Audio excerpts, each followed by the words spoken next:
pouring outside. Oh my gosh, I just ran home and then I realized I was like, hey, the lighting is really good today. So I decided, I was like, oh, I should make a video on how to propagate cuttings and how to upcycle jars, because, you know, if you are a big wine drinker or you like eating pickles or random things like that, you will always have the opportunity to have a jar. And I think jars are so cute and you can use them in so many different ways. So I'm just gonna quickly show you what we have at home and how we've been upcycling jars. I like to use wine bottles and jars to propagate plants in. They are a great way to reuse these glasses, and some even come in cute colors and sizes. So this is the bottle that I like to use. Oh my gosh, free marketing for Bootstrap. But it's a cold brew I drink and I love their bottles and their coffee. So yeah, I mean, if you see something similar to this at a coffee shop and you want to use it to propagate, feel free to do so. Propagating is super simple and it's such a great way to make new plants. Firstly, you just find cuttings. Normally, you can get them as a vine or just any plant generally, and you can put them in water. So we're propagating this. They're both basil and mint plants. As you can see, there's already roots growing out. Ta-da! So really, you can just like cut it and continue growing them and just keep making more babies. But yeah, as you can see, there is a bit of, I would say, like a nodule kind of growing out, and so if you put it in water, what it will do is just continue growing even more. And that is the amazing thing about plants and life in general. To be honest, I think that herbs just do really well in water, especially when they're propagated. I've never really had a good chance to grow herbs in soil. They always die on me. I don't know why, but since we started putting them in water, just like look at that root system. This was probably like 2 weeks ago that we did this, and it's already grown so quickly. And look how vibrant and healthy it looks, and its babies are just growing to the top. So truly, I highly recommend just propagating herbs if you need them, and if you can't find them, ask your neighbors, see if you can get them on a Facebook group, and go get your cuttings. We propagate everything we can find. See, there are some plants that you cannot propagate, but I would say if you want to just try, you can definitely try. So the first one I'm trying to propagate at the moment is a snake plant. I haven't seen any roots grow out yet, but I know that you can propagate these guys, and it's normally I just cut them down like that at an angle, and then I put them in water. It's gonna take a while, but I think I've had this in a jar for a month and nothing has happened. However, look how cute this is. I decided not to take off the sticker, so I'm just gonna keep it in this jar and hopefully it starts growing some roots.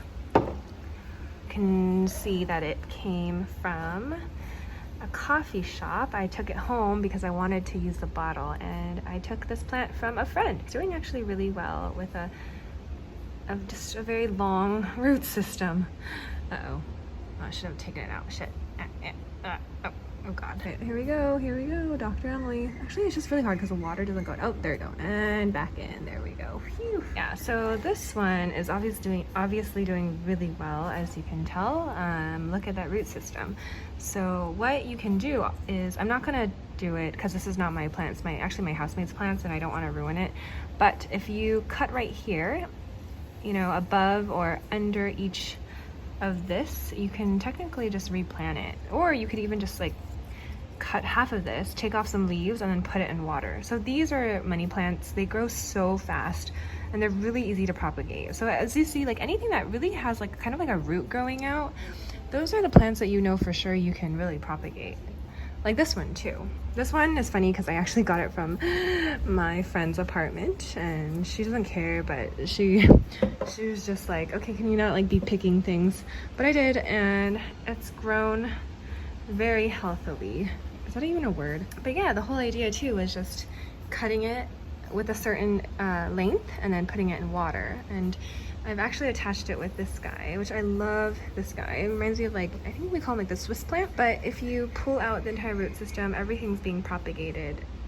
Everything's growing really well. I'm probably gonna separate these guys later on, but just too lazy. They've been in this jar together. They're best friends. So I'm just gonna continue letting them be best of friends. Yeah, I love this plant though. Like, can you imagine that the world created something like this? Like, they made a holy plant, and I love it so much. And they're so expensive in the US. If I were to go back and buy a plant in the US like this, like maybe just even a cutting, I'm pretty sure it'd be like 15 to 20 US dollars. Whereas here, I can get it for free. I mean, yeah, from Facebook groups, and it's a lot more easier to find here as opposed to the US. Gorgeous, it's gorgeous. So what you're gonna do is boil some hot water and then just add some soap on top of the paper. And then I normally just add a little bit of lukewarm water. And then that's when you add in really, really hot water all the way to the top. And you wanna just get it all soaked in so that the paper will disintegrate and easily fall away later when it's done. So I just let it soak for a while, and you can see all the paper is coming off. And basically what you're gonna do is just take a sponge, specifically the hard side or the scratchy side, just rub against it and slowly, I'm using one hand by the way, so you're just gonna get rid of it and clean it off. And there you have it.